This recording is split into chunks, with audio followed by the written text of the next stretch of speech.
Welcome to September and its very first edition of CNN 10. I'm Carl Azus. It's always great to have you watching. Today's show starts with a look at some possibilities and some controversy concerning a coronavirus vaccine. Since COVID-19 started spreading outside China early this year, more than 25 million cases have been diagnosed worldwide, and there have been around 6 million cases diagnosed in the United States. That's one of the countries racing to develop a vaccine for the disease. And the leader of the U.S. Food and Drug Administration, whose approval is needed to put a vaccine on the market, recently said the FDA could give that approval before Phase 3 trials are over. During testing, Phase 3 is when a vaccine is given to thousands of people to see how safe and effective it is. Before then, it's only tested on smaller, more limited groups. Not waiting for Phase 3 to be complete could allow a vaccine to be available sooner. Normally, experts say a vaccine can take 10 years or more to develop. Even the ones that are quickly turned around take more than 3 years. Nations around the world are trying to get one approved in less than 1 year. That's part of the reason why some consumers and doctors are concerned. In fact, a group of American doctors is calling for an independent commission to review a coronavirus vaccine before it's made available. They say they trust American testing and ethical guidelines, but they think consumers might not trust the approval from an FDA committee because some of its members also work for government agencies and pharmaceutical companies. Some of those companies are involved in developing and distributing vaccines. So this group of doctors believes an independent review of data will help reassure Americans of a vaccine's safety. Many people are skeptical of vaccines in general, and in a CNN poll conducted in August, 40% of Americans said they wouldn't want a coronavirus vaccine when it becomes available. 10-second trivia. Which of these companies employs the most people? Yahoo, TikTok, Twitter, or Facebook? Facebook is the biggest here with more than 40,000 employees, half of whom could be working remotely for years. If you watched CNN 10 before March of this year, you never saw me in our remote studio, which looks a lot like my bookshelf. We'll probably be producing from here and other remote locations throughout the rest of 2020. A lot of companies sent employees home to work when coronavirus broke out. Some, like Facebook and Twitter, have said they can do this for years if they want, but working from home brings challenges of its own, and companies like Yahoo and IBM that have tried this in the past later asked workers to return to the office. What started off as like a vacation from the office, I believe has turned into more of like, gosh, I don't want to use the word imprisonment because it sounds so negative, but it's starting to feel like that. Stephen Kwong runs Curacubby, a 4-year-old startup that provides IT and payment solutions to preschools and daycares. All of our employees are amazing, and I know they're really resilient, but when 4 out of 6 people come to us and they're like, hey, there could be an emotional breakdown coming pretty soon. When you're in an environment where there is no physical proximity, everything just feels like there's no end to the day.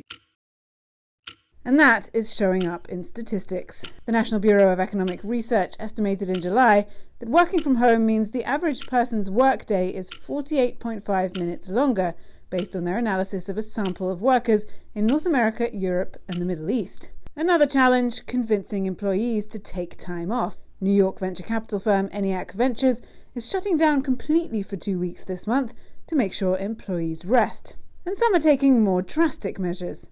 Elephant Ventures, a software and data engineering company, is now testing a 4-day work week with 10-hour days. A 4-day week also helps you create a clear boundary between work and life, and it helps restore some of that balance for folks when they're working from home. And then the added productivity benefits of having a much earlier start. Curacubby team, welcome to another hour of 2000s Trivia. Stephen Kwong is planning more virtual events like this trivia night to help boost morale. He's even looking into partnering with a customer to provide employees with childcare. He's worried for his company's future. If we were to hire 5 people right now, how do you train them? You can't get them all in one room. The sense of cohorts have kind of disappeared. I think that there could be a potential delay in our ability to meet certain goals for the company based on the lack of efficiency and scaling. Claire Sebastian, CNN, New York. Working from home takes on a whole new dynamic when your office is an animal shelter. The state of California has allowed shelters to remain open during the shutdowns, but a former CNN hero who runs one decided to find a way to work remotely anyway, and she's still seeing success. As you can see, we have a completely empty adoption center. It's really hard right now, but I like to hold on to some of the good news. Some of the good news is that there are literally no dogs or cats left in so many shelters because people want comfort. Hi, Sherry. You ready to come home? I'm Sherry Franklin, and I'm the CEO and founder of Muttville Senior Dog Rescue in San Francisco. Let's get you in, okay? Hi, everybody. We rescue senior dogs that are in danger of euthanasia Mr. Man, my man, my man. and find them fabulous new loving homes. When we got the shelter in place order for the COVID-19, we actually decided we would close our shelter. Yum.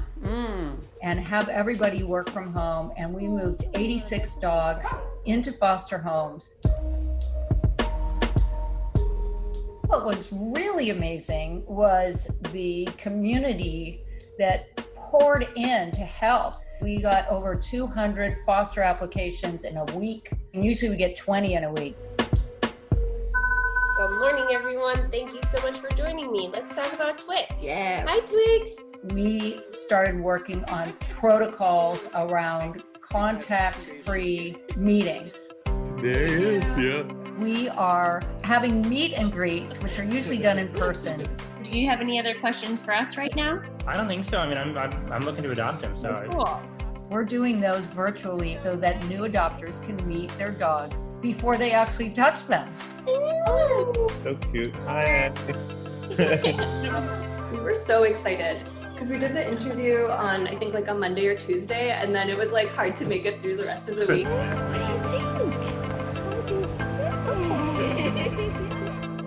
I think like for a lot of people during this period, nothing exciting is happening. It's very mundane day to day. So it was nice to have like a whole new thing to explore over the past few weeks.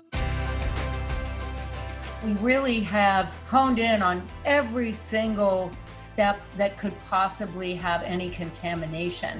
Here we go, baby. We actually bathe the dog, Hi, are you baby? put on a new harness. We're all wearing gloves and masks. And then we have a leash that's newly laundered in a Ziploc bag that's been sanitized. Go! How's that feel? Great. Congratulations. Thank you. It's really been so heartwarming to actually see the first time the new adopter actually gets to touch and meet their dog in person. Thank you, Mama. Because we've done the rest of it all virtually. We have adopted out 78 dogs since shelter in place about 3.5 weeks ago. My dream and my hope is that shelters will continue to be empty.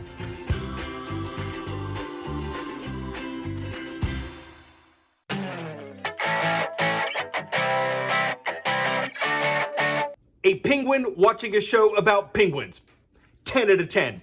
This is Pierre. He's an endangered rockhopper penguin who is found in Australia in need of medical attention. Because of a feather molting issue, he's got to stay out of the water. But thankfully for Pierre, there's no limit on his screen time, and he loves to binge watch anything related to penguins. The zoo that's helping him is looking to get him together with other rockhopper penguins in person. So help is just a rock, hop, skip, and a jump away, but at least his virtual interactions fit the bill for now. It shows he's able to channel his energy into screening quality entertainment because he gives a flipper about penguin. Things get back to normal. Yeah. I'm Carl Azus for CNN 10. Shout out to KAIS International School. It's in Tokyo, Japan. Thank you for watching from YouTube.